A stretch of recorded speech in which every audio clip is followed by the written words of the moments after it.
মা যোগমায়া বলছেন নান্দিমুখীকে, ওই যে বালিকা ওর প্রেমের কি বিচিত্র গতি দেখ। নান্দিমুখী বলছেন কিরকম দেবী? দেবী বলছেন প্রত্যাহৃত মনে খনন বিষয়ত যস্মিন মনোধীর সাথে বালাসুর বিষয় সুদৃশ্যতি তত প্রত্যাক্ষরন্তি খনন মুগ্ধেয়ং কিল তস্য পশ্য হৃদয়ার্থ নিষ্ক্রান্তিম আকাঙ্ক্ষাতে। সাধু মুনি যোগী ভক্ত ভজন করছেন, ভজন করছেন, ভজন করছেন, প্রাণপণে ভগবানের চরণে আকুল নিবেদন করছেন। প্রভু মুহূর্তের জন্য হলেও যেন এই পঞ্চ বিষয় থেকে মনটাকে সরিয়ে নিয়ে তোমার চরণে মনটাকে লাগাতে পারি। দেবী বলছেন দেখ আর ওই বালিকার রাধিকার কিরম বিচিত্র গতি দেখ। প্রত্যাহৃত মনে খনন বিষয় তো বালাসু বিষয়সু দৃশ্যতি তত প্রত্যাহরণ মন, যে মনটা রাধারানীর গোবিন্দেতে সমর্পিত সেইখান থেকে আবার রাধারানী দেখি পারি কিনা গোবিন্দ থেকে মনটাকে ছিনিয়ে এনে বিষয় লাগাতে চাইছেন। আমরাও গোবিন্দের চরণে লাগাতে পারছি না, রাধারানীও গোবিন্দের চরণ থেকে মনটা সরাতে পারছে না। মুগ্ধ কিল পশ্চাতস্য, রাধা কৃষ্ণ প্রেমে মুগ্ধ, চেষ্টা করছেন কি হৃদয়াত নিষ্ক্রান্তে প্রাণপণে চেষ্টা করছেন দেখি এক মুহূর্তের জন্য গোবিন্দকে হৃদয় থেকে পার করে দিতে পারি কিনা। আর ভক্তরাও চাইছে লাগাতে পারি কিনা এক মুহূর্তের জন্য রাধারানী গোবিন্দ পারছে। মননশীল ভক্ত।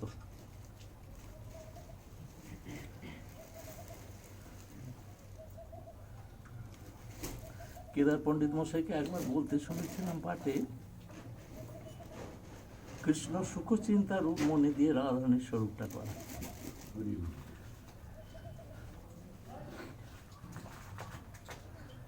কৃষ্ণ ছাড়া যেখানে আর কিচ্ছু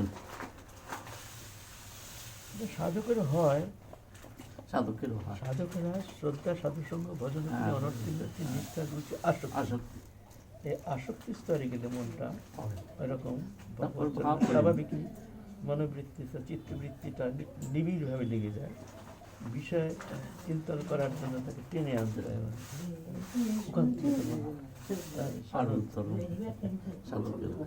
সাধকেরও হয়, ওই স্থিতিতে গেলে হবে স্বাভাবিক।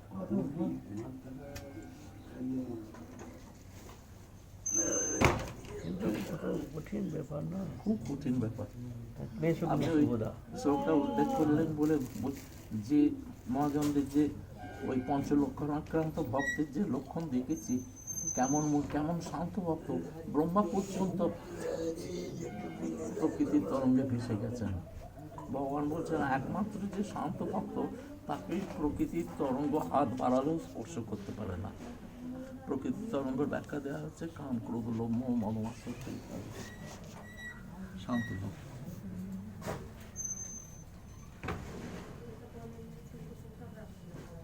ভগবান তো বলেছেন, বড় চালাক কি করে বলেছেন, আমি নিজেকে পবিত্র, কিন্তু ভক্ত যা বলেছেন সেই পর্যায়ে যাওয়া, সেই পর্যায়ে যাওয়া আমাদের মতন ক্ষুদ্র বৈষয়িক যে আপনারা পারবেন, আমাদের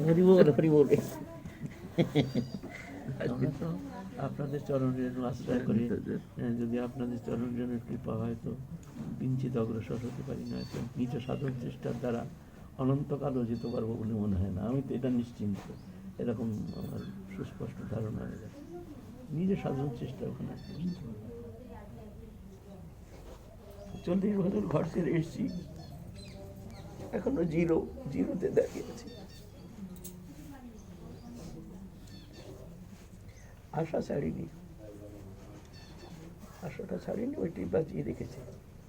না তো বাঁচারও কোনো কথা নেই, উচিত নয় বাঁচা। তিনি করুন আমায় কৃপা করবেন, যে আশা বুকে নিয়ে বসে থাকা।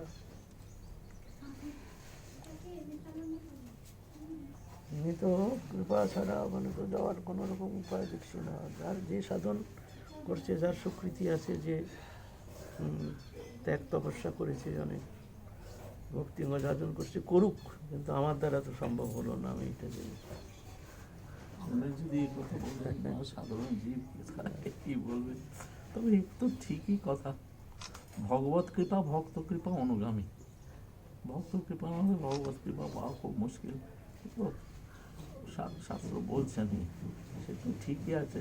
তবু আপনারা অনেক উচ্চকোটির ভজন মার্গের সাধু। আপনারা ওটা দূর থেকে দেখছেন বটে, আপনারা দূর থেকে দেখছেন কত শান্ত, যেমন সমুদ্র দূর থেকে দেখায় শান্ত, কোনো তরঙ্গ নেই, একদম নীল আস্তরণ একটা।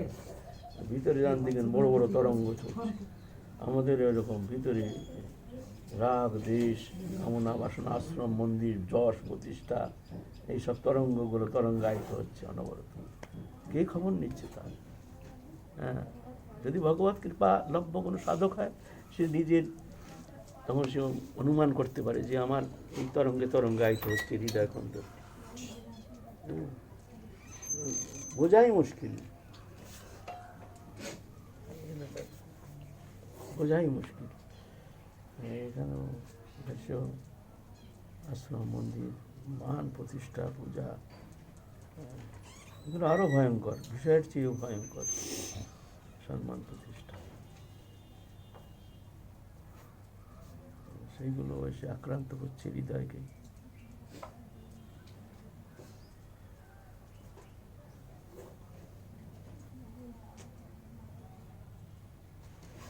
কৃষ্ণ কৃষ্ণ। আশি মহারাজ আপনার না, আপনি জমি বসেন। দেরি না, হচ্ছে। আপনি যেন না, আপনি একটু বিশ্রাম করুন, আমি একটু পুজোটা সেরে সেরে আসুন, সেরে আসুন, প্রসাদ পেয়ে নিন। আমি আবার কাল সকালে আসছি, এসে বসবো খানিকক্ষণ।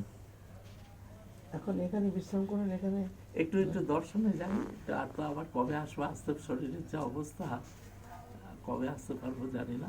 আবার কাল সকালে এসে বসে আপনার একটু কৃপা সঙ্গ লাভ করবো। আপনার যেমন ইচ্ছা। কালকে অবশ্য